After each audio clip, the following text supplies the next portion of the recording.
Neat ద్వారా ఏ విధంగా వాళ్ళకి అడ్మిషన్స్ పొందవచ్చు.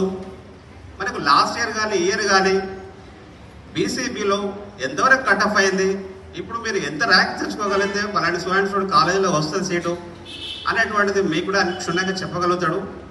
మీరు చిన్న చిన్న మీ గోల్ మీరు ఏదైనా పెట్టుకోవచ్చు. ఆ గోల్ రీచ్ కావడానికి ఒక స్పెసిఫిక్ కోర్స్ అనేది కూడా సెలెక్ట్ చేసుకోవాలి. ఆ కోర్సులో మనం జాయిన్ కావడానికి వే ఏంది, దారి ఏందనేది మనం చెప్పగలుగుతారు వాళ్ళు. నేను ఉదాహరణకు అగ్రికల్చర్ బీఎస్సీ వాళ్ళ దగ్గర నాకు తెలిసినంత వరకు ఓన్లీ ఇంజనీరింగ్ యూనివర్సిటీ శివరాంపల్లి అన్నట్టుగానే వాళ్ళకి తెలుసు. కానీ గత 3-4-5 years నుంచి కొన్ని నెంబర్ ఆఫ్ కాలేజ్లో అగ్రికల్చర్ బీఎస్సీ వచ్చింది. అది నాకు కూడా అంత కరెక్ట్గానే అంటే అంత అప్డేట్ లేదు, కానీ సార్ చెప్పగలుగుతాడు, అదే ఫీల్డ్లో ఉన్నాడు. కాబట్టి మీరు ఎక్కడెక్కడ అగ్రికల్చర్ బీఎస్సీ కాలేజ్ ఉన్నాయి, అది త్రూ ఎంసెట్ ద్వారా ఐబీ ద్వారా మనకి అడ్మిషన్స్ మనం ఎట్లా తీసుకోవాలి అనేటువంటిది క్షుణ్ణంగా చెప్పగలుగుతారు. సార్ మాట్లాడినాక తర్వాత మీరు కూడా మీకు చిన్న చిన్న ఇంకేమైనా డౌట్స్ ఉంటే కూడా మేడం మైక్ సెట్ ఇస్తుంది, స్పీకర్ మీరు కూడా నిలబడి ఒకరు అడిగిన తర్వాత ఒకరు క్వశ్చన్స్ అడిగి డౌట్స్ క్లియర్ చేసుకో.